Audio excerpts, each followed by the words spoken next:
हाय, अस्सलाम वालेकुम। I hope आप लोगों को मेरी आवाज़ आ रही है और आप लोग ठीक ठाक हैं। जी, आवाज़ आ रही है आप लोगों को?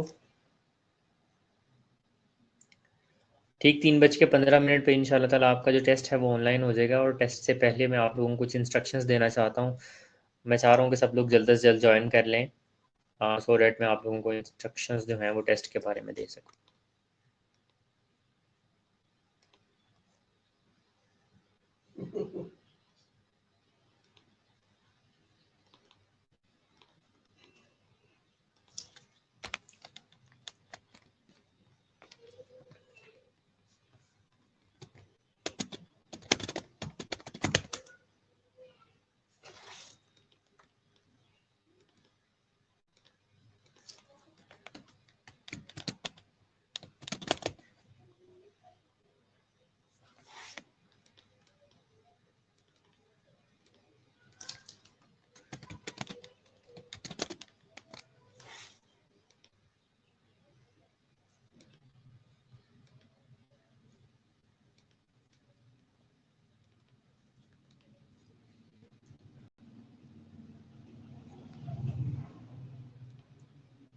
हाँ जी, बाकी लोगों को भी कहें जल्द से जल्द जॉइन करें।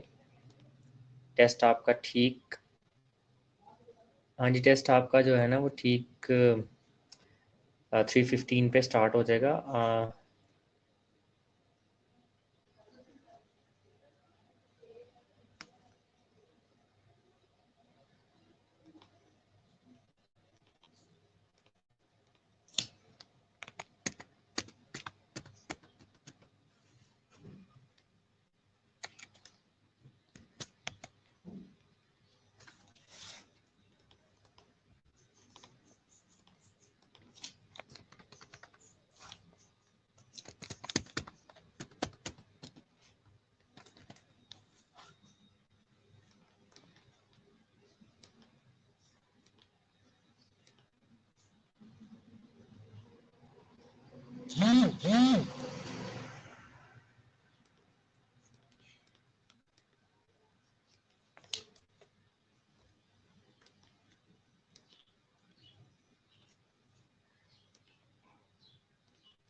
हाँ जी, आवाज़ इसलिए नहीं आ रही क्योंकि मैं बोल ही नहीं रहा और टोटल मार्क्स जो हैं वो टेस्ट के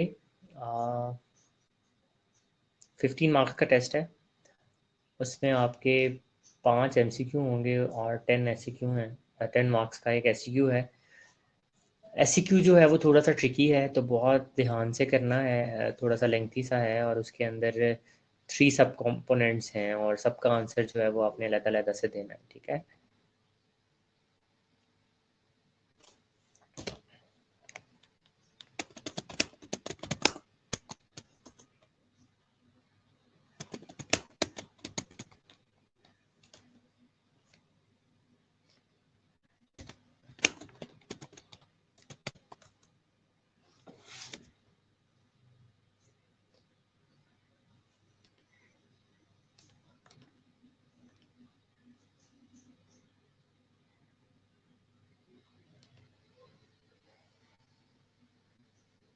आई होप, और आप लोगों को मैं क्वेश्चन के साथ छोड़ के गया था लास्ट टाइम, तो आई होप आप लोगों ने उस क्वेश्चन के ऊपर काम किया होगा और आप लोग मुझसे शेयर करेंगे यहाँ पे।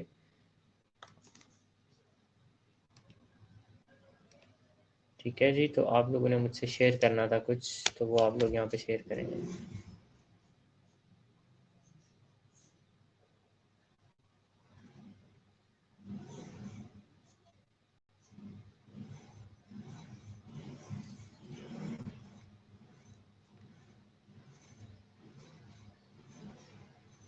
अच्छा जी, SCQ के जो आंसर हैं वो टाइप करने हैं, पेपर पे लिख के सबमिट नहीं करने हैं, टाइप करने हैं आपने। और 25 मिनट्स बहुत होंगे उसके लिए। पोर्टल पे होगा, पोर्टल पे आप लोग चले जाइएगा और वहाँ पे जाके आप देखिएगा, आपको वहाँ पे टेस्ट मिल जाएगा। 3:15 पे वो आज इंशाल्लाह भी ऑन एयर हो जाना है।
क्लास में रहें और साथ में जो है अपना स्लैम्स का पोर्टल ओपन कर लें एंड SCQ आप सॉल्व करें, देखते हैं क्या बनता है, मैं अकॉर्डिंगली उसकी मार्किंग कर लूँगा, नो प्रॉब्लम।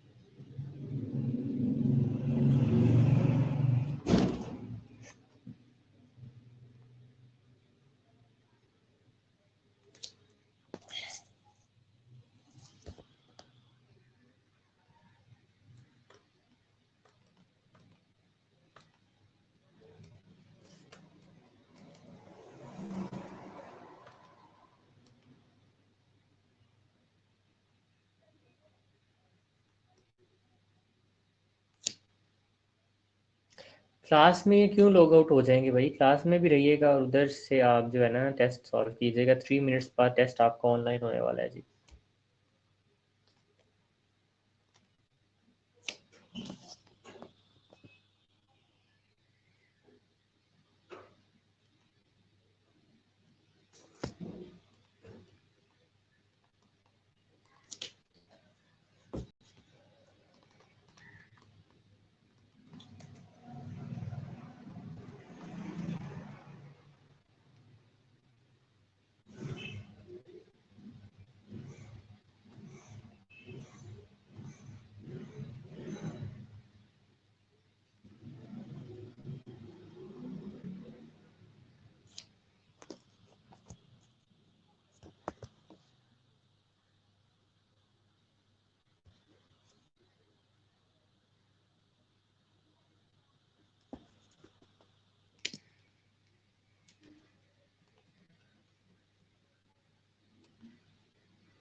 हाँ जी, जैसे ही टेस्ट ऑनलाइन होता है तो आपने मुझे यहाँ पे कमेंट करके बताना है कि टेस्ट ऑनलाइन हो चुका है। इट्स 3:13, 2 मिनट्स रह गए हैं आपके पास।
हाँ जी, देखिए और मुझे बताइए ज़रा, टेस्ट ऑनलाइन हो गया आपके पास?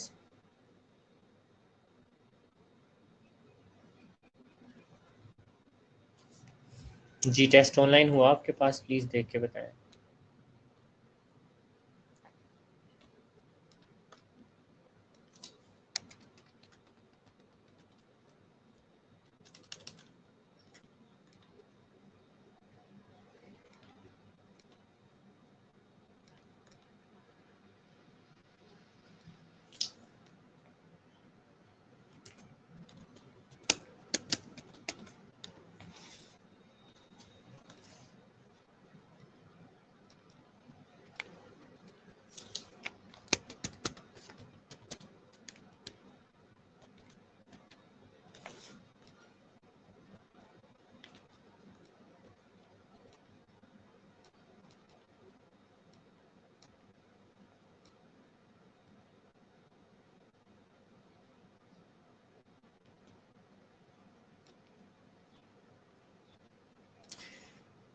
अभी भी नहीं हुआ?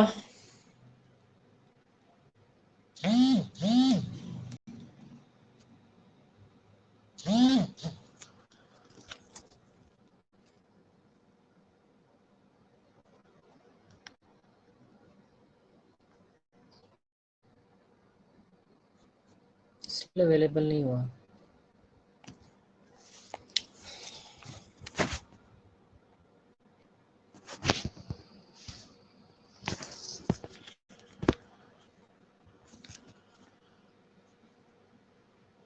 चलें, हो गया है, चलें स्टार्ट करें आप इसे।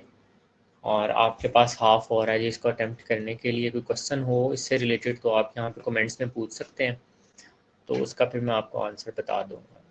चलें जी, शुरू करें।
हाँ जी, मुझे बताइए क्या क्विज चल रहा है आपका ठीक से?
हाँ जी, अस्सलाम वालेकुम। बिस्मिल्लाहिर्रहमानिर्रहीम।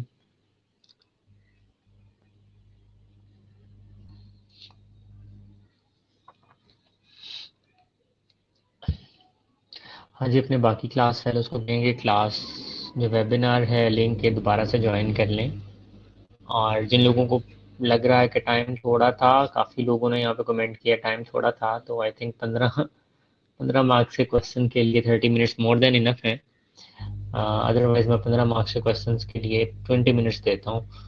लेकिन ये क्योंकि ऑनलाइन सिलसिला था, आपको टाइप करनी थी चीज़ें, इसलिए मैंने जो है टाइम आप लोगों को जो है वो 30 मिनट्स का दिया था, राइट।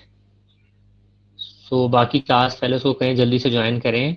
थोड़ा सा हम टेस्ट के बारे में डिस्कस करेंगे, then we will move toward our next lesson.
अच्छा जी, चलें। 25 स्टूडेंट्स ने ज्वाइन किया है। मैं जानना चाहूँगा क्लास के सीआर से कि आजकल की क्या एवरेज है स्टूडेंट्स की, कितने स्टूडेंट्स ज्वाइन करते हैं। क्योंकि लास्ट टाइम भी अटेंडेंस थोड़ी थी। I am thinking to take a strict action against दो स्टूडेंट्स जो कि लेक्चर जो हैं वो अटेंड नहीं कर रहे हैं। So please do let me know.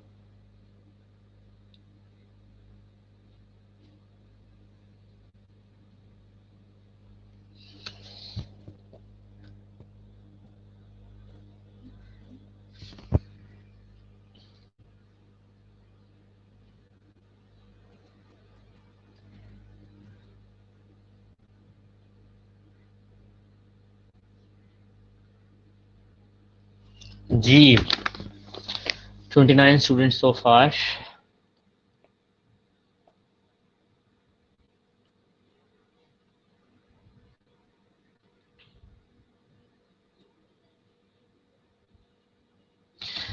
जी, मुझे बताइए कि अटेंडेंस कितने लोगों की होती है डेली बेसिस पे, कितने लोग तकरीबन ज्वाइन करते हैं।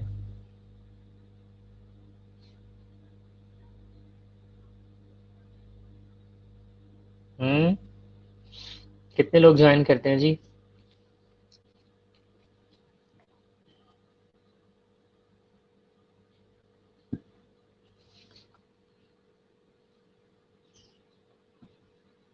अस्सलाम वालेकुम सर, कैसे हैं आप सर? हम लोग ना यहाँ पे हॉस्पिटल आए हैं।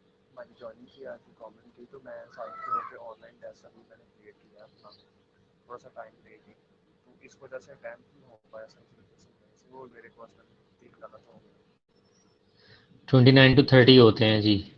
सो दिस इज़ वेरी रॉन्ग कि 29 टू 30 होते हैं। 39-40 की क्लास है आपकी, और आई एम होपिंग कि तकरीबन 40 स्टूडेंट्स डेली बेसिस पे ज्वाइन किया करें। आपने फिजिकली प्रेजेंट भी नहीं होना होता, तो एटलीस्ट मेक श्योर कि आप लोगों की अटेंडेंस पूरी हो। जी, आवाज़ आ रही है आपको? चलें, तो बाकी लोगों को मोटिवेट करें कि वो क्लास को ज्वाइन किया करें। ठीक है, आज 35 हो चुके हैं मेरे पास, एंड दैट्स वेरी नाइस कि 35 स्टूडेंट्स हो चुके हैं।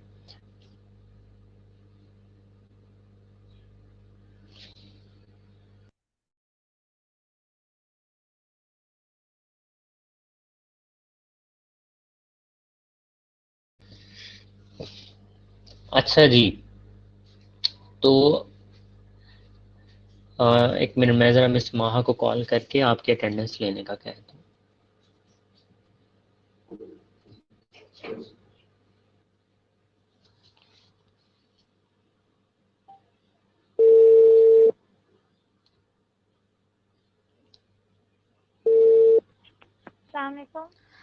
वालेकुम अस्सलाम miss Maha, I am done with the test. जी सर। ठीक है जी, तो हाँ जी, अटेंडेंस अब आप ले लें। 35 स्टूडेंट्स आ चुके हैं ऑनलाइन मेरे पास। 36 ही आ रहे हैं। 36 आ रहे हैं, ठीक है। तो क्या कितने स्टूडेंट होते हैं डेली, मतलब क्या एवरेज क्या चल रही है? सर एवरेज हमारी 32। ये आज मुझे पता था आपकी क्लास है तो आज बच्चे ज़्यादा ही होंगे। सही है। नहीं, मैं इनको और इंक्रीज करना चाह रहा हूँ। आप क्या किसी रजिस्टर पे अटेंडेंस लगाते हैं, क्या करते हैं? नहीं नहीं सर, ये डेली के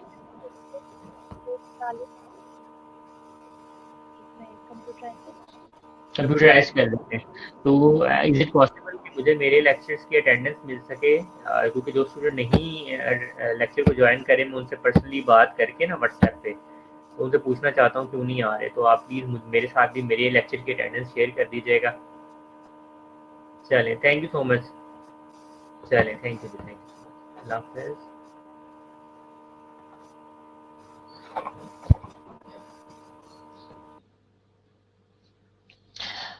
अच्छा जी, चलें। Now I am back. और माशाल्लाह से आज हमारा लेक्चर रूम जो है वो थोड़ा भरा भरा है। तो वेलकम यू ऑल एंड बिस्मिल्लाहिर्रहमानिर्रहीम, अस्सलाम वालेकुम। आई होप आप सब लोग ठीक ठाक हैं। हाँ, एंड आई आल्सो होप कि आप लोग अपना बहुत सारा ख्याल रख रहे हैं। और आई आल्सो होप कि आप लोगों के रोज़े जो लोग रख रहे हैं उनके रोज़े बहुत अच्छे जा रहे होंगे। एंड आई आल्सो होप कि आपका टेस्ट भी अच्छा हुआ होगा। अच्छा, चलिए पहले मुझे ये बताएं कि आप लोगों का टेस्ट कैसा हुआ है, क्योंकि ये ऑनलाइन था, फर्स्ट एक्सपीरियंस था। मैंने बहुत आसान टेस्ट दिया आप लोगों को, इजीएस्ट वन। तो प्लीज़ मुझे बताइए आप लोगों का टेस्ट कैसा हुआ। मुझे सबके आंसर्स चाहिए यहाँ पे।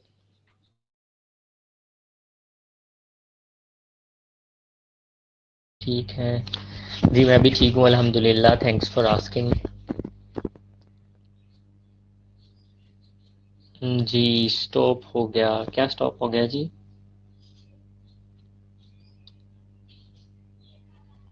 अच्छा, चलिए मुझे पहले ये बताएं कि SEQ का आंसर क्या लिखा है, कौन सा शौक आइडेंटिफाई किया आपने, फिर मैं आपको आंसर बताता हूँ।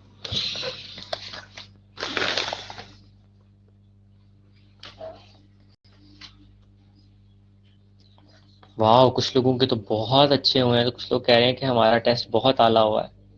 दैट्स ग्रेट, आप लोगों का अगर टेस्ट बहुत आला हुआ है।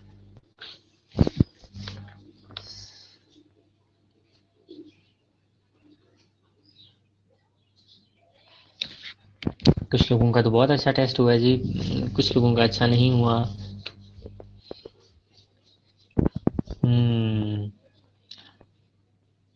सबका आंसर गलत है।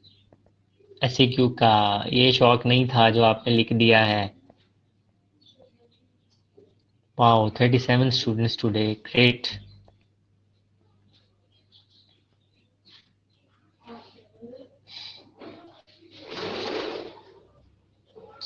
चलें, अब हम ऐसा करते हैं कि हम अपना नेक्स्ट लेक्चर स्टार्ट करते हैं। और as far as the shock was concerned, it was haemorrhagic shock. ठीक है, हेमरेजिक शॉक था जी, हेमरेजिक शॉक था। और हेमरेजिक शॉक क्यों था? हेमरेजिक शॉक इसलिए था बिकॉज उस पेशेंट को इंटरनल ब्लीडिंग हो रही थी, उसने वारफरीन की ओवरडोज ले ली थी, जिसकी वजह से उसको बहुत ज़्यादा ब्लीडिंग हो रही थी। ठीक है, और मैं इससे मिलती जुलती कोई एक आप लोगों के साथ एग्जांपल शेयर भी कर चुका हूँ while I was taking your lecture. जब मैं लेक्चर ले रहा था उस वक्त एक सिनेरियो मैंने आपसे लास्ट लेक्चर में शेयर भी किया था। हाँ जी, 38 स्टूडेंट्स हो गए हैं, वेरी नाइस कि 38 स्टूडेंट्स हो गए हैं एंड आई एम होपिंग कि 40 स्टूडेंट्स हो जाएंगे। चले चले, कॉन्ग्रेचुलेशन, जिस जिसका ठीक है। बाकी मैं अभी देखता हूँ और उसमें मैं मार्किंग करता हूँ। और नेक्स्ट क्लास में इंशाल्लाह ताला मैं फिर आपको थोड़ा सा फीडबैक दूंगा आपके टेस्ट के ऊपर कि मतलब आपने कैसा टेस्ट जो है उसको अटेम्प्ट किया। चलें, अब हम चलते हैं अपने नेक्स्ट लेक्चर की तरफ। और नेक्स्ट लेक्चर जो है हमारा that is about stress and कॉपिंग, right. तो पहला सवाल मेरा आप लोगों से ये है, स्ट्रेस एंड कॉपिंग हम आखिर ACCN में किस बात से पढ़ रहे हैं जी।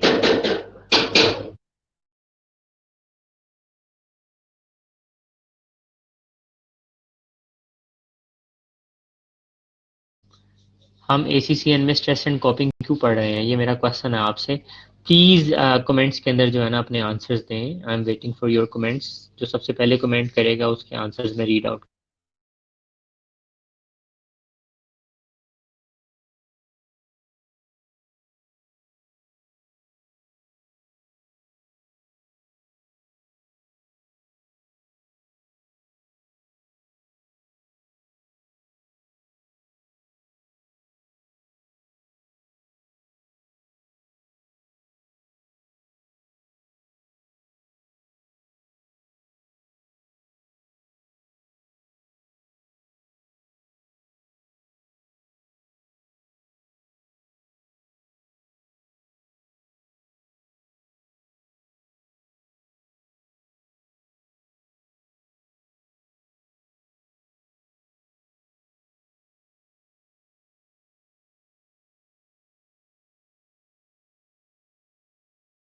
अच्छा जी, बहुत सारे आंसर्स आ गए हैं यहाँ पे और ठीक है, आप सब लोग तकरीबन ठीक कह रहे हैं। लेकिन ACCN में पढ़ने का ये पर्पज़ है क्योंकि ACCN में हम थोड़ी एडवांस किस्म की प्रॉब्लम्स, एडवांस किस्म की नर्सिंग केयर जो है उसको पढ़ रहे होते हैं। तो ACCN में बेसिकली इसको स्ट्रेस एंड इट्स मैनेजमेंट को पढ़ना इसलिए ज़रूरी है क्योंकि while you are working in advance clinical areas जहाँ पे आपके कोई ज़्यादा सिक किस्म के पेशेंट्स होते हैं या कम्प्लेक्स नीड्स के साथ आपके पेशेंट्स होते हैं, तो व्हाट हैपन्स, उनकी जो नीड्स हैं वो बढ़ जाती हैं, ठीक है। और उनकी वजह से उनमें स्ट्रेस जो है वो बहुत ज़्यादा होती है, आपके अंदर भी ज़्यादा होती है, पेशेंट के अंदर भी ज़्यादा होती है। इसके अलावा अगर आप देखें तो पेशेंट की फैमिली के अंदर भी ज़्यादा होती है। तो इन सारी चीज़ों को मैनेज करने के लिए हमें थोड़ी सी स्ट्रेस का पता होना चाहिए कि होती क्या है और basically how we are going to manage the stress. ठीक है जी, चलें।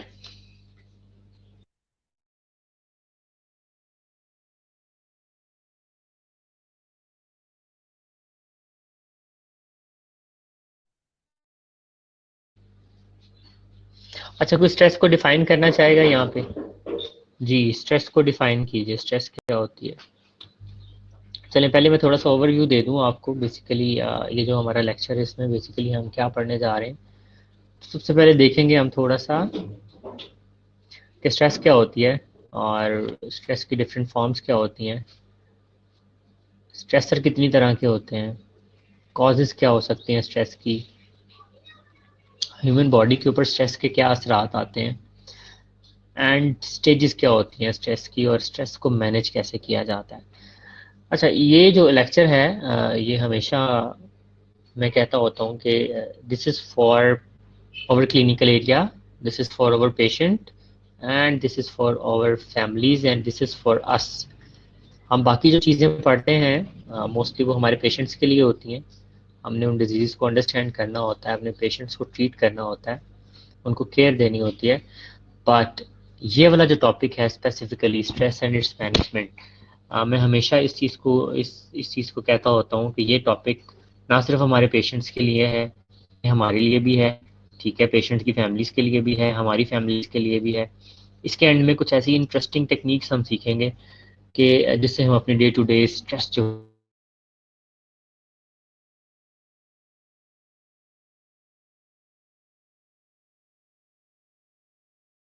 लाइफ के कहीं ना कहीं किसी न किसी जगह पे हम स्ट्रेस को फील भी कर रहे होते हैं, हम मैनेज भी कर रहे होते हैं क्योंकि हम ह्यूमन बीइंग हैं, ठीक है। तो तमाम इंसान जो हैं हम कभी ना कभी स्ट्रेस से गुजरते हैं और उस स्ट्रेस को मैनेज भी करते हैं, उसे कॉप भी करते हैं, और हमारे पास बहुत सारी स्ट्रेटजीज भी होती हैं स्ट्रेस को मैनेज करने के लिए। और मेरी पूरी कोशिश होगी कि मैं इस जो सेशन है हमारा स्ट्रेस के बारे में, इसको मैं पूरा अच्छे तरीके से एक पार्टिसिपेटिव लेक्चर बनाने की कोशिश करूं ताकि आप इस चीज़ को बड़े अच्छे तरीके से जो है वो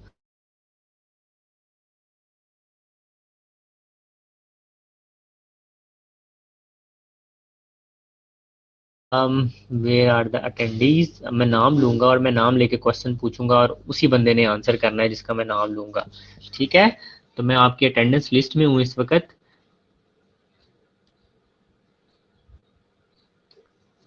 हाँ जी, मैं चाहूंगा कि 3 लोग आंसर करें इसका, सना चौधरी, नौरीन और अदीला। स्ट्रेस क्या होती है आपके नज़दीक? सना चौधरी, नौरीन और Adeela, please comment in the chat. आपके ख्याल में स्ट्रेस क्या होती है? स्ट्रेस की डेफिनेशन क्या हो सकती है जी?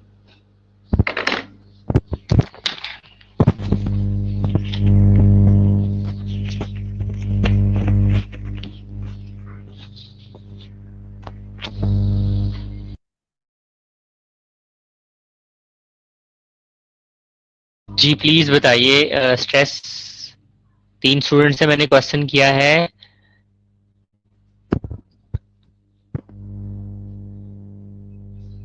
अच्छा जी, 40 स्टूडेंट्स हो गए, दैट्स माशाल्लाह, दैट्स वेरी नाइस कि 40 स्टूडेंट्स हो चुके हैं। और आई कंग्रेचुलेट ऑल ऑफ यू कि आज सब लोगों ने ज्वाइन कर लिया है टेस्ट की वजह से। बट मुझे आप लोगों की एक्टिव पार्टिसिपेशन भी चाहिए। ऑनलाइन करके सिर्फ आपने इसको साइड पे नहीं रखना है मोबाइल को, हाँ पार्टिसिपेट भी करना होता है। तो मैंने 3 लोगों से क्वेश्चन किया है, अगर तो वो आंसर करेंगे तो उन लोगों की मैं प्रेजेंट लगाऊंगा, otherwise I will ask miss माहा कि इन लोगों की एब्सेंट मार्क कर दी जाए। आप लोगों को साथ में पार्टिसिपेट भी करना है, इसीलिए मैं नाम लेकर क्वेश्चन पूछूंगा। इट्स नॉट अबाउट कि आप इसको जस्ट ऑनलाइन करके साइड पे रख दें मोबाइल को and you are not attending the lecture, right. चलें जी, मैंने 3 लोगों का नाम अगेन लेने लगा हूँ। Number 1 Shumaila, number 2 Aqsa Zulfiqar, number 3 Misba. इन लोगों ने आंसर करना है यहाँ पे what is stress. Hurry up.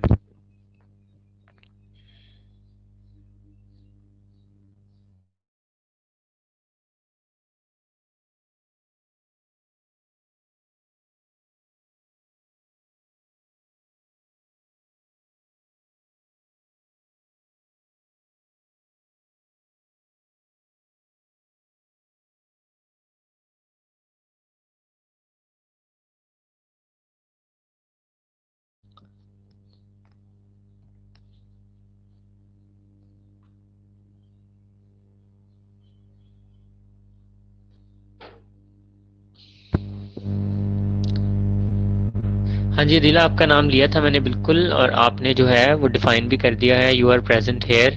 बाकी जिन लोगों का मैं नाम लिया है उनका नाम, उनकी फिर एब्सेंट लग जाएगी। जी, सना चौधरी कहती हैं stress is bodies reaction toward the situation.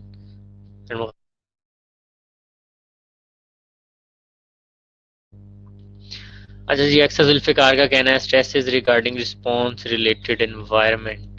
ठीक है, आप सब लोग ठीक कह रहे हैं। शुमाइला कहती हैं descriptive condition that occur from internal external environment. Noreen कहती हैं stress is a condition in which a patient is having anxiety and he cannot express his or her anxiety to others. अच्छा जी, एक और बात सुन लें। आपके मैसेजेस मुझे private आते हैं तो कोई प्रॉब्लम नहीं है, you can send me any answer. परेशान नहीं होना, अपने पास से बना के लिखें, गूगल करने नहीं बैठ जाया करें साथ में। ठीक है, अपने पास से बनाएं आंसर, अपनी इस कैपेबिलिटी को डेवलप करें। जैसा कि मैं पहले क्लास में आप लोगों के साथ एक्सरसाइज करता था, तो इस कैपेबिलिटी को प्लीज प्लीज प्लीज इसको लेकर आए सामने और खुद से लिखना शुरू करें, चीज़ों को खुद से अंडरस्टैंड करना शुरू करें। अगर आप गूगल से उठा के कॉपी पेस्ट करके मुझे आंसर भेज देंगे तो that's not a good thing.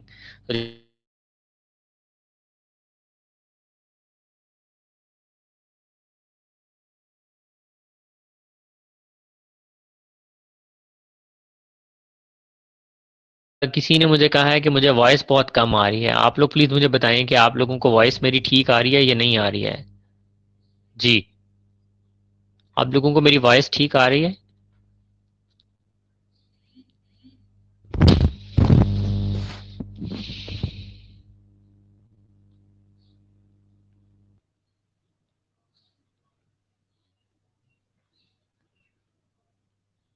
अच्छा जी, बाकी लोगों को ठीक आ रही है, इसका मतलब है कि इशू फिर आपकी तरफ है। ठीक है जी, क्लियर आवाज है। चलें, दैट्स नाइस। ठीक है जी, चलें अब हम एक बुकिश सी थोड़ी सी इंट्रोडक्शन की तरफ चलते हैं स्ट्रेस के। तो अगेन मैं आप लोगों को बता दूं कि स्ट्रेस पढ़ाना इसलिए ज़रूरी है क्योंकि हम भी इसे फील करते हैं, स्पेशली वो लोग जो कि क्रिटिकल एरियाज़ के अंदर जॉब्स करते हैं, वो बहुत ज़्यादा मतलब स्ट्रेस उनके लेके चलते हैं। उनके पेशेंट्स में भी होती है, पेशेंट की फैमिलीज़ के अंदर भी होती है। ठीक है जी। तो आप लोगों के सामने स्लाइड है इंट्रोडक्शन वाली, इसको मैं एक दफ़ा रीड आउट करता हूँ। Stress is any change in environment that require your body to react and adjust in response. The body reacts to these changes with physical, mental, and emotional responses. 80% of all modern diseases have their origin in the stress. तो number one, stress क्या है? जब भी हमारी इर्द गिर्द की environment change होती है, हमें स्ट्रेस आती है। जैसे आपकी क्लास में 3-4 लड़के हैं और आई होप आप सबकी जो है ना गवर्नमेंट जॉब हो गई होगी। तो नाउ जब आपको पता चला कि फलानी जगह पे पोस्टिंग हो गई है, फलानी जगह पे पोस्टिंग हो गई है, तो आप जैसे ही एक नई एनवायरनमेंट के अंदर गए या एक नई थिंकिंग आपके पास आई, यू फील स्ट्रेस्ड, राइट? इसी तरह से आप घर चेंज करते हैं, कोई लाइफ में बहुत बड़ा इवेंट आ जाता है, जैसा कि आज का टेस्ट था, कुछ भी हो, तो क्या होता है कि हम स्ट्रेस फील करते हैं, राइट? सो बॉडी जो है वो स्ट्रेस को कैसे रिएक्ट करती है? बॉडी अपने कुछ डिफेंस मैकेनिज्म्स को एक्टिव करती है, फिजिकली, मेंटली और इमोशनली कुछ रिस्पॉन्सेज देती है ताकि हम उस स्ट्रेस को मैनेज कर सकें। ठीक है जी। और लास्ट में बताया गया है कि बहुत सारी बीमारियां हैं जिसका रिस्क फैक्टर है स्ट्रेस। तो अगर बहुत ज़्यादा स्ट्रेस लेता है कोई,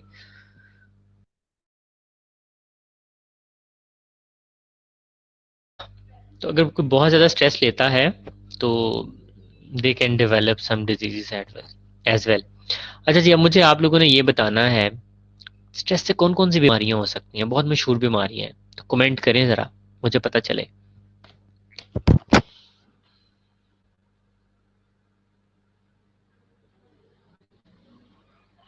जी,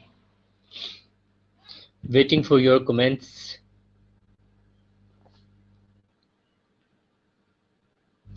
हाइपरटेंशन गुले लाला ने बताया सबसे पहले, नुदरत कहती हैं डिप्रेशन, अरफा कहती हैं गैस्ट्रोइंटेस्टाइनल डिजीजेस, सुमैया कहती हैं हाइपरटेंशन, अक्सा कहती हैं हाइपरटेंशन। यार एमआई का कोई नाम ही नहीं ले रहा है, एमआई का भी तो नाम लो, मायोकार्डियल इंफार्क्शन, कम ऑन। ठीक है जी, बहुत सारी बीमारियां हैं, डायबिटीज भी है, कार्डियक अरेस्ट है, हाइपरटेंशन है। ठीक है जी, आप लोगों ने सही बताया।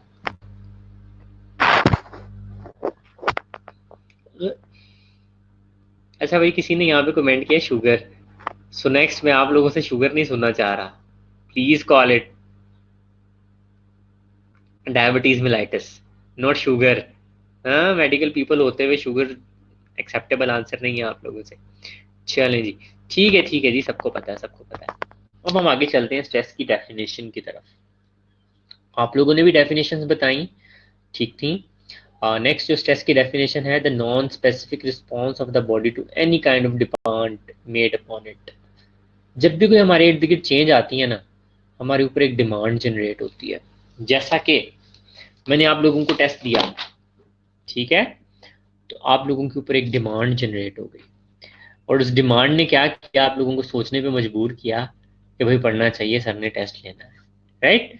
तो इसी तरह से सर्दी गर्मी आती है, आपकी बॉडी के ऊपर डिमांड जनरेट होती है, आप स्ट्रेस लेते हैं और अपने आप को कवर कर लेते हैं, या फिर किसी ठंडी इन्वायरमेंट में चले जाते हैं जब गर्मी होती है। ठीक हो गया? तो ये जो है the non specific response of the body to any kind of demand made upon it. Next stress is the wear and tear that life causes on the body. हाँ जी, जिंदगी है, चलती है, और जो जो कुछ उसमें होता है, जो जो जिंदगी हमारे साथ करती है, वो भी एक तरह से स्ट्रेस कहलाती है। ठीक है जी। चलिए, मैंने लास्ट टाइम आप लोगों से एक क्वेश्चन पूछा था, ये एक डेफिनेशन हम पढ़ लें और उसके बाद मैं उस क्वेश्चन की तरफ आता हूँ। A stimulus, a life event, or a set of circumstances that arouse physiological, psychological reaction that may increase the individual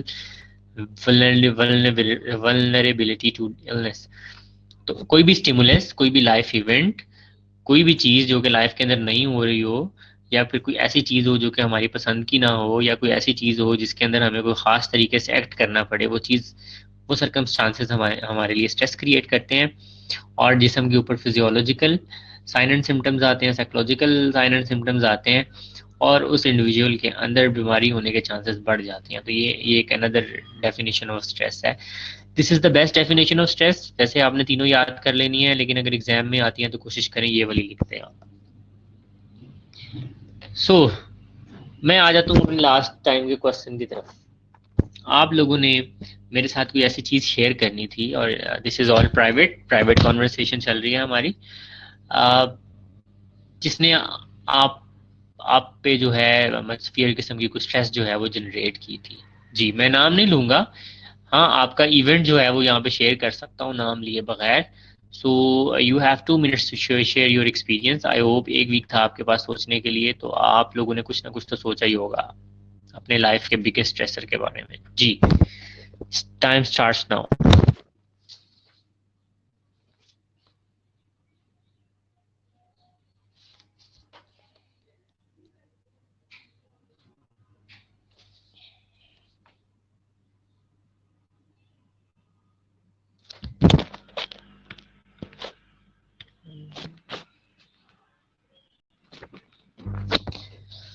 हाँ जी, life's biggest stressor, come on class.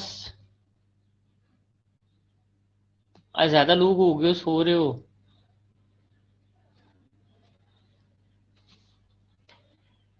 अच्छा जी, कोई कह रहे हैं कि वीडियो नहीं आ रही, वॉइस नहीं आ रही।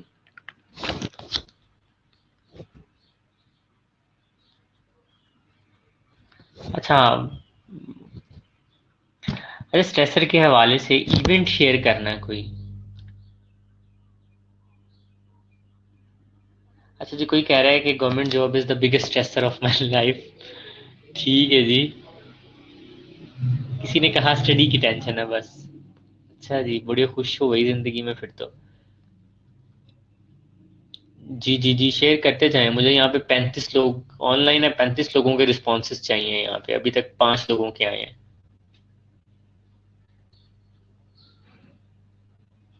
अच्छा जी, किसी ने कहा कि मैं शहर में गया, वहां पे जाके मैंने बहुत से क्राइसिस देखे। somebody said parents death।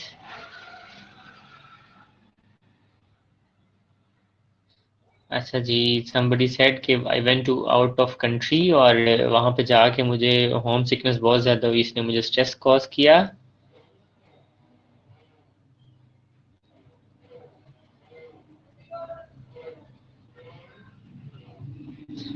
चलो जी, दैट्स नाइस। somebody said कि they faced failure in examination। अच्छा जी, somebody said COVID-19 is a greatest stressor। बिल्कुल जी है, COVID-19 is a greatest stressor। किसी ने कहा जी हॉस्टल में रहना मेरे लिए बहुत बड़ा स्ट्रेस है। ठीक है।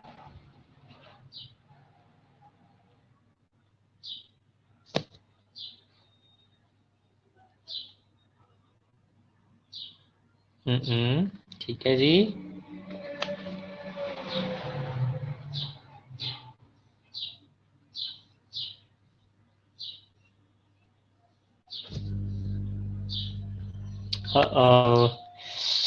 ठीक है जी, कुछ चीजें हैं जिनको मैं स्किप कर रहा हूँ। somebody says स्टडी की और ड्यूटी की टेंशन होती है बहुत।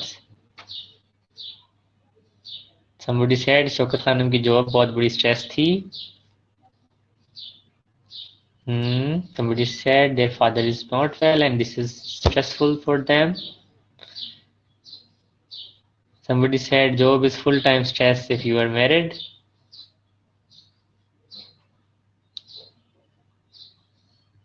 अच्छा जी।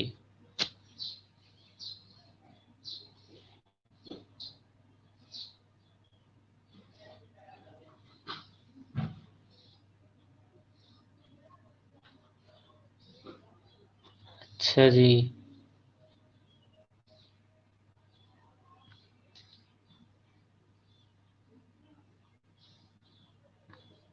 ठीक है। why is the biggest stressor of my life?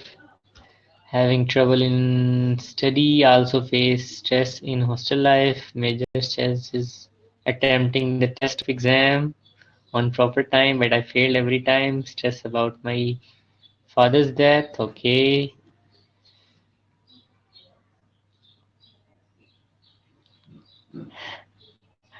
ठीक है जी, पेशेंट्री ओपन हो, चलिए ठीक है। मतलब आप सब लोग नॉर्मल है मेरी तरह, हाँ आप सब लोग जो है वो डिफरेंट चीज़ों की स्ट्रेस फेस करते हैं। चलें, दैट्स नाइस। बिल्कुल जी, स्ट्रेस होती है ज़िंदगी में और स्ट्रेस को मैनेज करना ही जो है वो सबसे बड़ा काम होता है। और आई होप ये जिस तरह के भी आप स्ट्रेस से ज़िंदगी में गुजरे हैं, होपफुली आप लोगों ने इसको बड़े अच्छे से मैनेज कर लिया होगा। तो जब हम इस चैप्टर के एंड की तरफ जाएंगे जहाँ पे हम कुछ स्ट्रैटेजीज डिस्कस करेंगे कि हमने स्ट्रेस को कैसे मैनेज करना है, तो फिर मैं आप लोगों से ये भी पूछूंगा कि आप लोग स्ट्रेस को कैसे मैनेज करते हैं। ठीक है, सो वो उस टाइम के लिए अभी हम थोड़ा सा आगे चलते हैं। आगे ये आप लोगों ने कुछ एग्जांपल्स देती हैं, कुछ एग्जांपल्स मैं आपको बताता हूँ कि स्ट्रेस की और एग्जांपल्स क्या हो सकती हैं। तो वंस आपके सामने स्लाइड है, यहाँ से आप देख सकते हैं।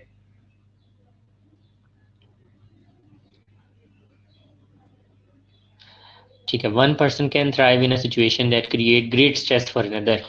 ठीक है, तो स्ट्रेस जो है वो बड़ी सब्जेक्टिव होती है। अब सब्जेक्टिव का क्या मतलब है कि वही चीज़ जो शायद मेरे लिए स्ट्रेसफुल है वो आपके लिए स्ट्रेसफुल ना हो, वही चीज़ जो आपके लिए स्ट्रेसफुल है मेरे लिए शायद स्ट्रेसफुल ना हो। जैसा कि एग्जांपल, कुछ लोग होते हैं उनको ये जो लाल बेग होते हैं, कॉकरोच होते हैं, इनसे बहुत डर लगता है, कुछ लोगों को नहीं लगता। ठीक है, तो जिन लोगों को डर लगता है कॉकरोच से, वो उनके लिए स्ट्रेसर है, और अगर किसी को नहीं लगता तो वो उसके लिए स्ट्रेसर नहीं है। इसी तरह से फॉर टीचर्स, टीचर्स जो हैं वो आराम से लेक्चर जो हैं वो डेली बेसिस पे डिलीवर करते हैं। Delivering a lecture, public speaking जो है वो टीचर्स के लिए या पॉलिटिशियंस को ले लें, उनके लिए इतना बड़ा स्ट्रेसर नहीं होती है। एक आम इंसान जिसने कभी बहुत ज़्यादा पब्लिक के सामने बात ना की हो, उसको बात करने का कह दिया जाए तो बाज़ औक़ात वो उसके लिए बहुत बड़ा स्ट्रेसर बन जाता है। ठीक है जी, चलें अब यहाँ पे देखते हैं। For example, many people view public speaking as scary. So मुझे ज़रा बताएं आप में से किस किस को पब्लिक स्पीकिंग जो है वो स्ट्रेसफुल लगती है, कि सामने आपके 100 लोग खड़े हुए हैं, आपने उनके सामने बोलना है जाके, या फिर आपने प्रेजेंटेशन देनी है अपनी क्लास के सामने। तो कौन कौन से लोग हैं जिनके लिए ये चीज़ जो है वो स्ट्रेसफुल है, प्लीज़ बताएं जल्दी से।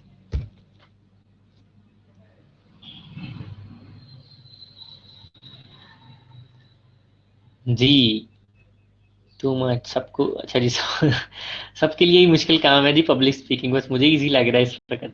चलें, आगे लिखा है, but for teachers and actors it is everyday enjoyable experience. So मैं जब तक लेक्चर नहीं ले लेता ना, मेरा दिन अच्छे से नहीं गुजरता। आजकल मेरे दिन अच्छे से नहीं गुजर रहे हैं, क्योंकि मुझे एक दिन मिलता है आप लोगों को लेक्चर देने के लिए। ठीक है, सो जो पब्लिक स्पीकिंग है कुछ लोगों के लिए इंजॉयबल होती है, उनके लिए वो स्ट्रेसफुल नहीं होती। और कुछ लोग जो होते हैं जिन्होंने पहले ये काम नहीं किया होता, उनके लिए ये स्ट्रेसफुल जॉब होती है। ठीक है, सो और जो स्ट्रेसफुल चीज़ें हैं जो कि हमारी बॉडी में स्ट्रेस क्रिएट करती हैं, नंबर उसमें आगे आप एग्जांपल दे सकते हैं। मैरिज है, शादी का हो जाना, बच्चा पैदा होना, पहला एयरप्लेन, कुछ लोगों को जहाज़ों में बैठने का डर होता है, कुछ लोगों को सांप से डर लगता है, कुछ लोगों को जॉब चेंज करते हुए डर लगता है और उनके ऊपर स्ट्रेस आ जाती है जब आप एक जॉब से दूसरी जॉब में जाते हैं। ठीक है, आप अगर स्कूल चेंज करते हैं, कॉलेज चेंज करते हैं, अपने रहने की जगह चेंज करते हैं, आप लोगों ने एक्सपीरियंस किया होगा कि जब आप जैसे हॉस्टल में शिफ्ट होते हैं या किसी एक रूम से दूसरे रूम में शिफ्ट कर लेते हैं, तो क्या होता है उससे कि कुछ दिन आपको नींद ठीक से नहीं आती है, कुछ दिन आप लोग ऐसा फील करते हैं कि that you are not well, right. तो ये सारी की सारी चीज़ें हैं जो कि हमारी लाइफ के अंदर स्ट्रेस कॉज करती हैं। तो ये तो एग्जांपल्स आपके सामने हैं। अब कुछ एग्जांपल्स आपने बतानी है कि और क्या क्या चीज़ें जो हैं हमारी डे टू डे लाइफ के अंदर स्ट्रेसेस कॉज कर सकती हैं। प्लीज कमेंट करें जी।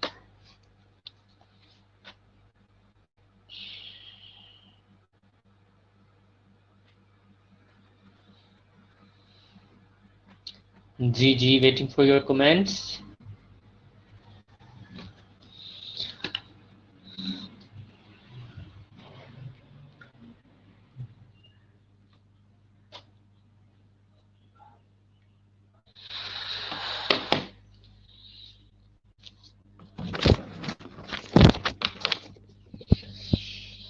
अच्छा जी, night duty is a stress, sibling से नाराजगी भी स्ट्रेस है। ठीक है जी, सिबलिंग से नाराजगी भी स्ट्रेसफुल है। और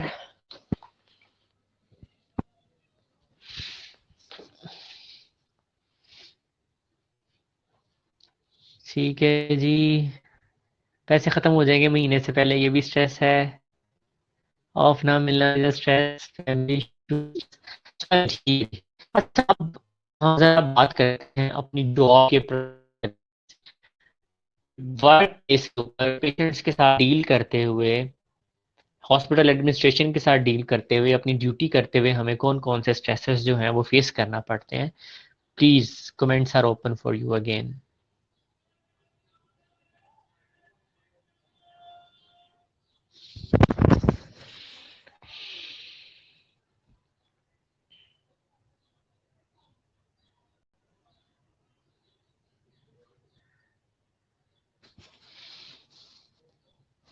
शहरी के लिए जल्दी उठना, ready on.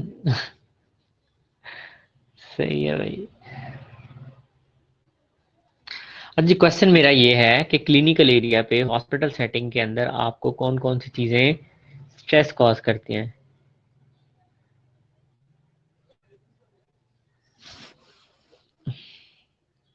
Miscommunication, work burden, ठीक है जी। हॉस्पिटल के स्टाफ पॉजिटिव हो गए हैं कोरोना से, ये भी स्ट्रेस है। मैनेजमेंट के बाद खिलाफ बोलेंगे, ड्यूटी चेंज कर देंगे, ये भी स्ट्रेस है। डिजायर्ड शिफ्ट नहीं मिलती, ये भी स्ट्रेस है। यार कोई पेशेंट से रिलेटेड भी तो स्ट्रेस बताए ना मुझे। हाँ, पेशेंट से रिलेटेड ये तो सारी आप लोगों की अपनी स्ट्रेसेस हैं। Sometime administration can not understand our problem. and sometimes administration thinks that employees cannot understand their problem. Patient death, बिल्कुल जी, पेशेंट डेथ जो है वो स्ट्रेस कॉज करती है। टाइम पे आना, ठीक है।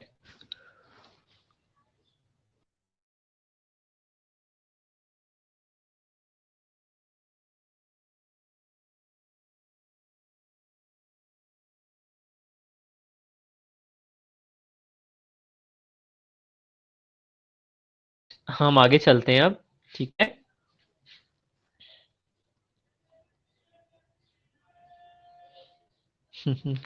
सिस्टर की बातें स्ट्रेस कॉज करती हैं।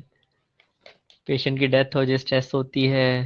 पेशेंट के रिलेटिव स्पेशली, पेशेंट के रिलेटिव तंग करते हैं तो स्ट्रेस होती है। Work overload, behaviour of any person like over colleagues and patient और अटेंडेंट्स, उनके बिहेवियर हमें स्ट्रेस कॉज करते हैं।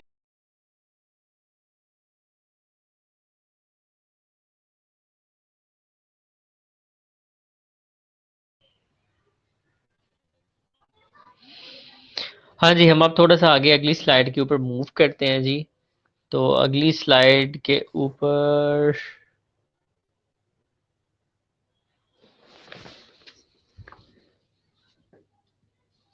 अच्छा जी, सो नेक्स्ट स्लाइड पे हमें कुछ कॉजेज ऑफ स्ट्रेसेस मिल रही हैं। तो यहाँ पे कुछ फिजियोलॉजिकल स्ट्रेसर्स हैं और कुछ साइकोलॉजिकल स्ट्रेस, साइकोसोशल स्ट्रेसर्स हैं।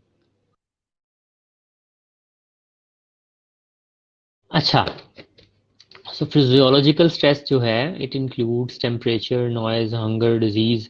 फॉर एग्जांपल, टेम्परेचर अगर हाई हो जाए उस वक्त भी हमें स्ट्रेस होती है। टेम्परेचर लो हो जाए फिर भी हम अपने आप को ढांपने की कोशिश करते हैं, that is a stressor for us. Noise is a stress, बहुत ज़्यादा शोर हो रहा हो कहीं पे, हम वहाँ पे बैठना नहीं चाहते, नींद नहीं आती वहाँ पे। हंगर इज अ स्ट्रेस, हाँ, भूख लगी हो तो स्ट्रेस होती है डेफिनेटली। कोई बीमारी हो जाए तो स्ट्रेस होती है हमें।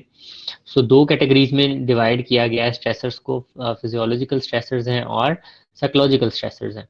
इंक्लूड लो, फिजियोलॉजिकल स्ट्रेसर्स जो हैं उसके अंदर include low self esteem. Self esteem क्या होती है भाई आप लोगों के नज़दीक, ज़रा बताओ ना कमेंट में मुझे जी।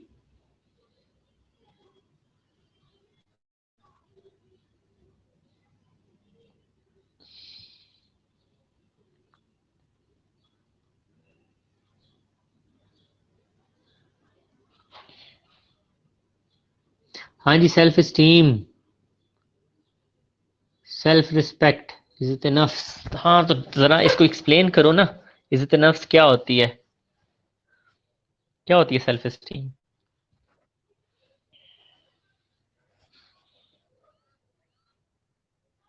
सेल्फ कॉन्फिडेंस, सेल्फ रिस्पेक्ट, ठीक है जी, बिल्कुल आपके लोगों के आंसर ठीक है।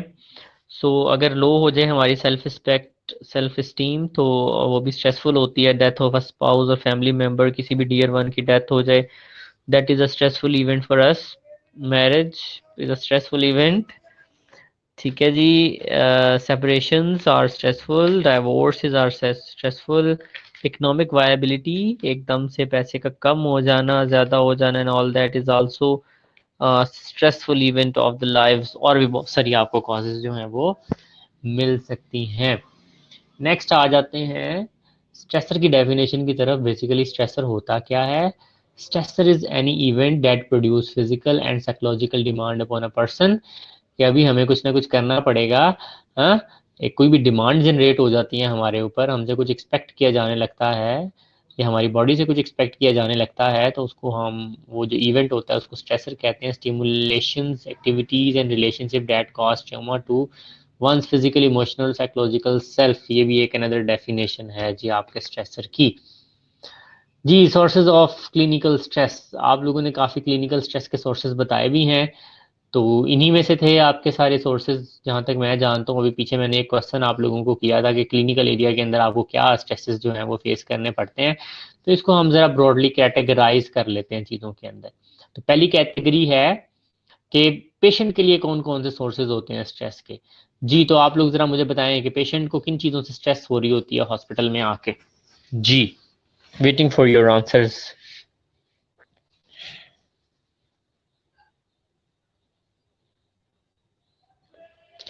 पेशेंट के लिए क्या स्ट्रेसफुल होता है हॉस्पिटल में?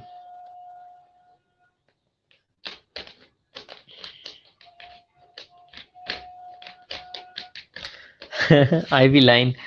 अच्छा जी, पेशेंट्स के लिए सर्जरी का फियर, एनवायरमेंटल स्ट्रेस होती है उनको। जी वेरी गुड। आगे और डिजीज प्रोग्रेशन, ठीक है जी। Phobia, behaviour of doctor and nurses, बिल्कुल जी। अनसर्टेनिटी, बिल्कुल। To have effective treatment, prolonged admission time, ठीक है। Environmental, that's nice, that's nice. ठीक है, तो हम अब देख लेते हैं पेशेंट के लिए क्या क्या चीज़ें जो हैं वो स्ट्रेस का बाइस बनती हैं। तो पेशेंट के लिए number one is uncertainty. Uncertainty का क्या मतलब है कि पेशेंट आता है हॉस्पिटल में, उसको अपनी डिजीज़ के बारे में कुछ पता नहीं होता, राइट। तो जब डिजीज़ के बारे में नहीं पता कि इसकी आउटकम क्या निकलेगी, फॉर एग्जांपल एक बंदा है उसका फ्रैक्चर हो गया, उसको पता नहीं है कि क्या आउटकम होगा मेरे फ्रैक्चर का, कब मैं ठीक होकर दोबारा से अपनी ज़िंदगी नॉर्मल तरीके से गुजार सकूंगा, तो इसे कहते हैं अनसर्टेनिटी। जैसे कि आजकल कोविड-19 को लेके बहुत सारी अनसर्टेनिटी है, ठीक है। पता नहीं कब ख़त्म होगा, क्या बनेगा हमारे साथ, कॉलेज कब ओपन होंगे, दोबारा से कब मिल सकेंगे, पार्टीज कब करेंगे, मूवीज देखने कब जाएंगे, हाँ, कब इकट्ठे हो सकेंगे कहीं पे, हाँ, पार्टीज कब कर सकेंगे। सो अनसर्टेनिटी, अनसर्टेनिटी जो है that is a source of clinical stress. तो अनसर्टेनिटी को कैसे दूर किया जा सकता है जी? अनसर्टेनिटी को ऐसे दूर किया जा सकता है कि आप पेशेंट के क्वेश्चंस को एड्रेस करें। पेशेंट आपसे क्वेश्चन पूछता है, उसको अकॉर्डिंगली गाइड करें। पेशेंट को बताएं कि उसकी सर्जरी किस किस तरह से होगी, पेशेंट को बताएं उसका ट्रीटमेंट किस किस तरह से होगा, कितने चांसेस हैं बचने के, कब तक ठीक हो जाएगा वो। तो ये जब चीज़ें पेशेंट से शेयर कर दी जाती हैं, या उसकी डिजीज़ का कोर्स शेयर कर दिया जाता है कि इसके बाद आपके साथ ये होगा, इस तरह से सिम्टम्स आएंगी, इस तरह से आप ठीक हो जाएंगे, तो स्ट्रेस में कमी आ जाती है। इस चीज़ को कहा जाता है इंफॉर्मेशनल केयर। तो इंफॉर्मेशनल केयर बहुत ज़रूरी है पेशेंट के लिए, वो इसको स्ट्रेस फ्री करता है। अगली चीज़ है फियर। और फियर किस किस चीज़ का हो सकता है? फियर अननोन लोगों का हो सकता है, फियर अननोन आउटकम का हो सकता है, फियर डेथ का हो सकता है, फियर पता नहीं उसके कितने पैसे लग जाएंगे उसका हो सकता है, फियर इस चीज़ का हो सकता है कि इतनी सारी मशीनरी आईसीयूज के अंदर पड़ी हुई है, पता नहीं क्या होने लगा है मेरे साथ, and all that. Pain, pain जो है वो भी एक बहुत बड़ा स्ट्रेसफुल इवेंट है। किसी को भी किसी किस्म की भी अगर पेन हो रही हो, तो व्हाट हैपन्स, क्या होता है कि बंदा स्ट्रेस में चला जाता है, अपने कामों पे ठीक ठीक तरीके से तवज्जो नहीं दे पाता है। अगली चीज़ है कॉस्ट, पता नहीं कितना बिल बनेगा हॉस्पिटल का। लैक ऑफ नॉलेज, नॉलेज नहीं है जी, मेडिसिन किस तरह से लेनी है, ट्रीटमेंट किस तरह से चलेगा, यहाँ की पॉलिसीज क्या है। रिस्क फॉर हार्म, कि कोई नुकसान ना हो जाए मेरा। अननोन रिसोर्सेज, अननोन रिसोर्सेज में क्या क्या आ जाता है कि पेशेंट के इर्द गिर्द की सारी इन्वायरमेंट जो है उसके लिए अननोन होती है। उसको नहीं पता ये कार्डिक मोनीटर है, इसके अंदर क्या पैरामीटर्स आ रही हैं, हाँ, ये हमारे इर्द गिर्द जो वेंटिलेटर पड़ा हुआ है ये क्या है। तो ये सारे अननोन रिसोर्सेज भी उसके लिए स्ट्रेस कॉज करते हैं। जी, अब आप लोग बताएं आपके लिए क्लिनिकल एरिया में कौन कौन सी चीज़ें जो हैं वो स्ट्रेस कॉज करती हैं। आप लोगों ने पहले भी बताया है, अगेन मैं चाहूँगा आप लोग बता दें, फिर हम अगली स्लाइड के अंदर पढ़ेंगे जो स्लाइड के अंदर चीज़ें हैं। जी, क्लिनिकल एरिया में नर्सेस के लिए क्या चीजें स्ट्रेसफुल होती हैं, क्या कुछ स्ट्रेसफुल होता है? जी, कमेंट कीजिए।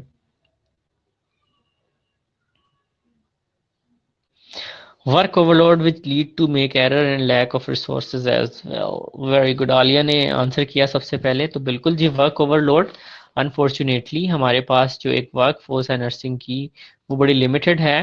तो हमें हर जगह पर जो है वो इसको वो करना पड़ता है, सामना करना पड़ता है। इनसफिशिएंट रिसोर्सेज आ जाते हैं जी, बिल्कुल इनसफिशिएंट रिसोर्सेज होते हैं हमारे पास, लैक ऑफ रिसोर्सेज, रिसोर्सेज पूरे नहीं होते हैं, जिसकी वजह से हम स्ट्रेस में आ जाते हैं। पेशेंट आ गया जी, इसको ईटीटी पास करनी है, और हमने अपनी सप्लाईज के अंदर देखा तो वहाँ पे ईटीटी नहीं पड़ी हुई है।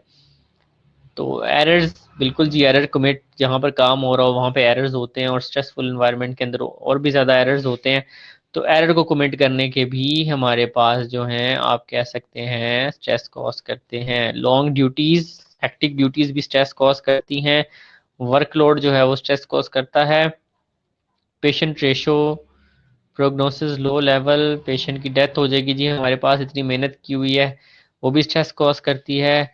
कॉम्प्लिकेशन हो जाना पेशेंट को, वो भी स्ट्रेस कॉज करती है हमें। No cooperation with staff and other colleagues, दूसरे कोलीग जब ना करें हमारे साथ ताउन, तो उस वक्त भी स्ट्रेस फील होती है। Unavailability of required things. ठीक है जी। सो अब हम देखते हैं कि बेसिकली स्लाइड के अंदर हमारे पास क्या है। तो स्लाइड के अंदर क्या है? Number 1, poor patient outcome. बाज़ औक़ात इवन आईसीयूज हैं हमारे, वहाँ पे हम एक पेशेंट पे बड़ी मेहनत करते हैं, बड़ा उसका ख्याल रखते हैं, लेकिन एट द एंड उसकी डेथ हो जाती है। तो हमारी भी एक अटैचमेंट डेवलप हो जाती है पेशेंट के साथ। और हमने इतनी मेहनत, जब भी किसी चीज़ में आपने मेहनत की हो, जैसा कि आपने एग्जाम देना है, टेस्ट देना, आपने बहुत मेहनत की है और नंबर कम आ जाए, तो आप स्ट्रेस्ड फील करते हैं। इस तरह अगर आपने किसी पेशेंट के ऊपर बहुत मेहनत की होती है और एट द एंड उस पेशेंट की कोई डेथ हो जाती है, कोई कॉम्प्लिकेशन डेवलप हो जाती है, तो व्हाट हैपेंस, हम स्ट्रेसफुल फील करते हैं। Risk for making an error, ये मैं डिस्कस कर चुका हूँ। अनफेमिलियर सिचुएशंस, बाज़ औक़ात हमें इन ऐसी सिचुएशंस के अंदर जाना पड़ जाता है, उनके साथ इनकाउंटर करना पड़ जाता है जो कि अनफेमिलियर होती हैं। बाज़ औक़ात कुछ ऐसा इक्विपमेंट हमारी वार्ड के अंदर आ जाता है जिसको हमने पहले नहीं चलाया होता, तो वो भी हमें स्ट्रेस कॉज करता है। आगे एक्सेसिव वर्कलोड आ जाता है, तो डेफिनेटली हर जगह पे वर्कलोड बहुत ज़्यादा है हमारे लिए, तो वो भी स्ट्रेस कॉज करता है। अगली चीज़ आती है इनएडिक्वेट रिसोर्सेज। जी बिल्कुल, इनएडिक्वेट रिसोर्सेज पे भी हम बात कर चुके हैं। Now let's come toward the nature of stressors. Stressors जो हैं वो नेचर में 4 तरह के हो सकते हैं। Number 1 is threat, number 2 is frustration. आवाज़ नहीं आ रही? Number 1 is threat, number 2 is frustration, number 3 is pressure and number 4 is conflict। अच्छा जी, अब आपने एक ही मैसेज के अंदर इन चारों चीज़ों को वन बाय वन डिफाइन करना है। आपके नज़दीक इनका क्या मतलब है? जी, go for it now. 2 minutes हैं आपके पास। आई वांट कि सब लोग इसमें पार्टिसिपेट करें।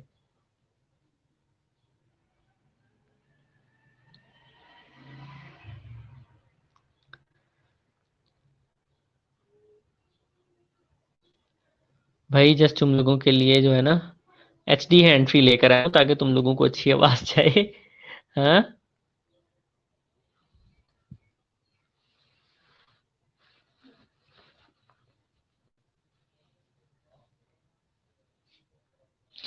क्वेश्चन ये है, ये चार आपके सामने स्लाइड पे 4 चीजें लिखी हुई हैं, ये क्या होती हैं? ये बताना है।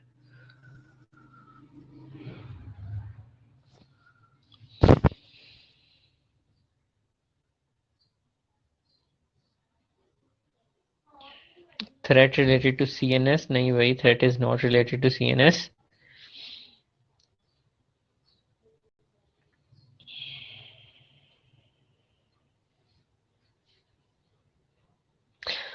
अच्छा, ये मैंने पूछा थ्रेट होता क्या है, और एग्जांपल देनी है एक थ्रेट की। चलो इसको मैं और इजी कर देता हूँ। थ्रेट क्या होता है, थ्रेट की एग्जांपल दें। चलें जी।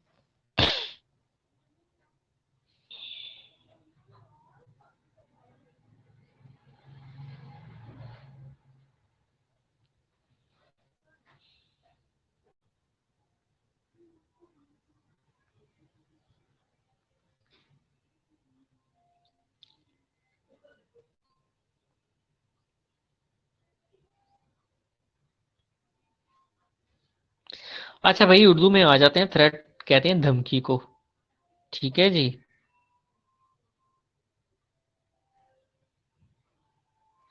थ्रेट इज, हाँ जी, नेगेटिव वार्निंग है, बिल्कुल जी। किसी को वार्न कर देना कि इस तरह कर देंगे, ऐसे कर देंगे, तो वो हमारे लिए स्ट्रेस कॉज करता है, फ्रस्ट्रेशन। फ्रस्ट्रेशन कब होती है हमें बताएं कमेंट में।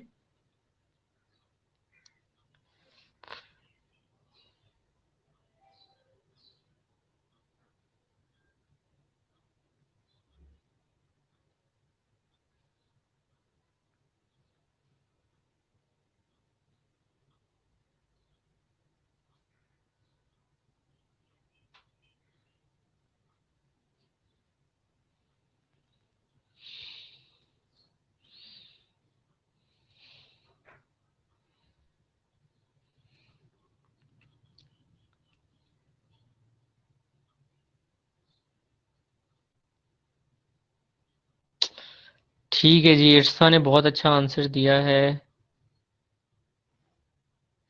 अदीला ने बहुत अच्छी एग्जांपल दी है इसकी। अदीला का कहना है कि when teacher will say to student, if you will not follow me I have your 100 marks and I will use my pen. Oh my God, great.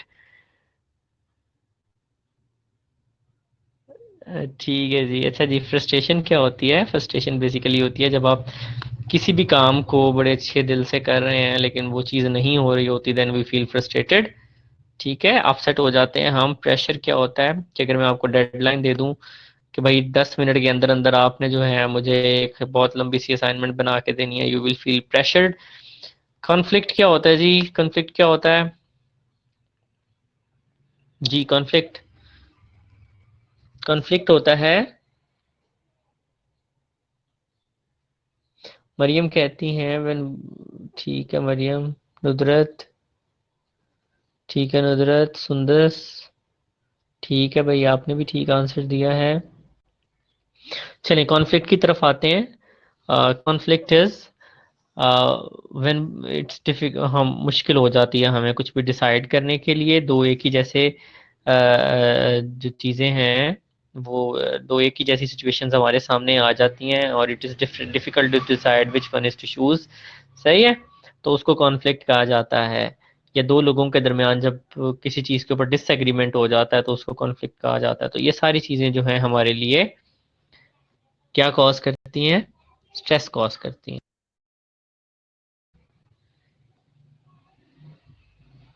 Conflict is biased. ठीक है, मैं आप लोगों के कमेंट्स देख रहा हूँ साथ साथ, और आई एक्नॉलेज यू। सब लोग आज बड़े एक्टिवली जो है वो पार्टिसिपेट कर रहे हैं। चलें, इफेक्ट्स ऑफ स्ट्रेस। अब पहले तो हमने देखा कि ये होती क्या है स्ट्रेस। अब हमने देखना है कि स्ट्रेस हमारे साथ क्या करती है। ठीक है जी। अब आप लोग ज़रा रिलैक्स हो जाएं। ठीक है, रिलैक्स होके सोचना है कि जब आप लोग स्ट्रेस्ड होते हैं फिजिकली कौन कौन से साइन एंड सिम्टम्स जो है वो आपकी बॉडी के ऊपर आ रहे होते हैं। एक एक करके बताते जाइए, यहाँ पे मैं नाम लेता जाऊंगा और मैं बताता जाऊंगा। सो मुझे ये आपने बताना है whenever you are stressed कौन कौन से साइन एंड सिम्टम्स आते हैं। चलो मैं स्टार्ट करता हूँ। Like if I am stressed, हाँ, आई हैव टेकिकार्डिया। टेकिकार्डिया होता है जी। और क्या क्या हो सकता है स्ट्रेस में जी? हाय नीलम, मैंने भी टेकिकार्डिया बताया जी। खदीजा कहती हैं जी एनोरेक्सिया। खदीजा, एनोरेक्सिया भी हो सकता है और बहुत ज़्यादा खा भी सकते हैं आप स्ट्रेस में। मिसबा कहती हैं स्वेटिंग होती है। नीलम कहती हैं जी हेडेक होती है। उमेरा कहती हैं जी heart rate increase. Umera tachycardia बताया तो है। जेनिफर अगेन हेडेक का कह रही हैं। सुमैया शाहिद टेकिकार्डिया का कह रही हैं। अदीला, अदीला कह रही हैं कि बहुत ज़्यादा नींद आती है। जी जी बिल्कुल नींद आती है और बाज़ नींदें उड़ भी जाती हैं। हाँ, उसके बाद आ जाता है जी नूरीन। नूरीन कहती हैं insomnia, diarrhoea, tachycardia. Aliya Chaudhary कहती हैं tachycardia, sweating, diarrhoea, headache. Sumaiya Shahid ने कहा है शॉर्टनेस ऑफ ब्रेथ। अक्सा कहती हैं जी call cool and clammy skins, low blood pressure. Blood pressure low भी हो सकता है, हाई भी हो सकता है। फातिमा कहती हैं dry tongue and body shivering. Mubeen कहती हैं टैकिकार्डिया। सुमैया शाहिद कहती हैं टैकिकार्डिया और एसओबी। मिसबा कहती हैं हाइपोटेंशन। मरियम तारिक कहती हैं हेडेक। गुल लाला कहती हैं पल्पिटेशन। बिल्कुल जी। शहजाद कहता है behavioural change. Shahzad physical sign and symptoms पूछे हैं, फिजिकल पे रहो अभी। सुंदर कहती हैं स्लाइट हेडेक। अनसब ने कहा है टिकिपनिया एंड स्वेटिंग, वेरी गुड। नुदरत कहती हैं एब्डोमिनल क्रैम्प्स एंड वॉमिटिंग हो सकती है। मुसरत कहती हैं एब्डोमिनल पेन। गजाला कहती हैं हेडेक। सोनिया कहती हैं भूख नहीं लगती। मरियम मूड स्विंग्स का कह रही हैं, लेकिन मूड स्विंग्स जो है वो साइकोलॉजिकल इफेक्ट्स में आता है, ना कि फिजिकल इफेक्ट्स में आता है। Lethargy, tingling of hands and voice कह रही हैं अक्सा। ठीक है, चलें अब हम स्लाइड में देख लेते हैं हमारे पास क्या क्या ऑप्शंस जो है वो अवेलेबल हैं। नंबर 1 पे ऑप्शन है जी इंक्रीज हार्ट रेट का। नंबर 2 डायलेटेड प्यूपल्स होती हैं। नंबर 3 ड्राई माउथ होता है। Number 4 pillow erection. Pillow erection होता है जी ये जो रोंगटे खड़े हो जाते हैं हमारे, ठीक है। स्वेटिंग एंड स्वेटी पाम्स, हाथों में पसीना आने लग जाता है, पसीना वैसे आने लग जाता है। हेडेक होती है, स्टिफ नेक हो जाती है, टाइट शोल्डर्स हो जाते हैं। रैपिड ब्रीदिंग, बहुत तेज तेज सांस लेना शुरू कर देता है बंदा। Upset stomach, nausea and diarrhoea भी हो सकता है। तो ये सारे के सारे फिजिकल मैनिफेस्टेशंस हैं स्ट्रेस की। ठीक है जी क्लास, यहाँ पर हम एंड करते हैं, आप लोगों को ब्रेक दूंगा, ठीक है। तो आई होप आज आज काफ़ी कुछ आप लोगों को समझ आ गया होगा। मैं चाहूँगा आपसे कि अभी तक जो हमने सारी स्लाइड्स में पढ़ा है, please do me a favour और मुझे कमेंट्स के अंदर इसको समराइज करके दें कि आज हमने क्या क्या पढ़ लिया जी।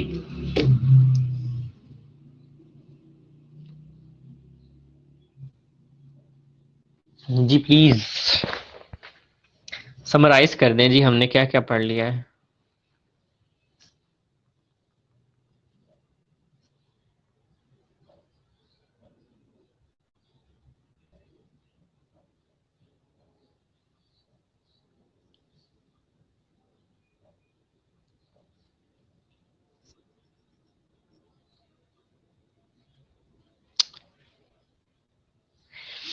हाँ जी, मेरा लेक्चर जो है ना वो आपके साथ 5 बजे तक है, एंड 5 बजे आपको आई थिंक बायोस्टैट्स का लेक्चर है, तो सारे ज्वाइन करेंगे।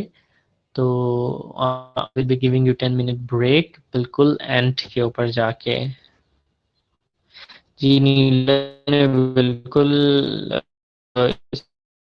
समराइज किया, और उसके बाद खदीजा ने समराइज किया है, वेरी गुड। और समराइज कौन कौन करेगा? नुजरत ने समराइज किया, शहजाद ने किया, वेरी नाइस। ठीक है, सुमैया शाहिद ने किया, सोनिया ने किया समराइज। चलिए मैं थोड़ा सा आप लोगों को बता दूं नेक्स्ट टाइम के लिए क्या है। नेक्स्ट टाइम के लिए जनाब,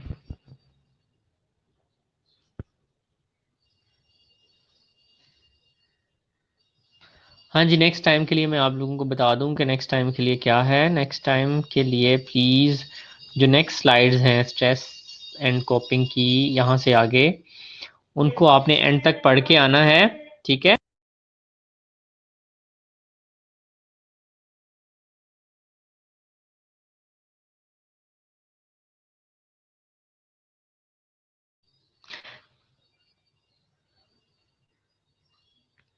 सुमैया कौन सी असाइनमेंट कह रहे हो? आप कह रहे हो कि सर असाइनमेंट कब चेक करेंगे? कौन सी असाइनमेंट भाई?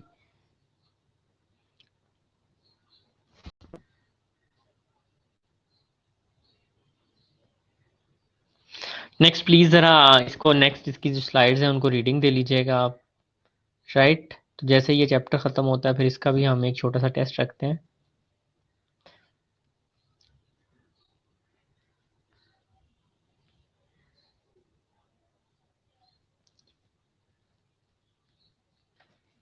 अच्छा अच्छा, सुने, नेक्स्ट क्या करना है, नेक्स्ट इससे आगे आपने थोड़ा सा इसको पढ़ के आना है, ठीक है।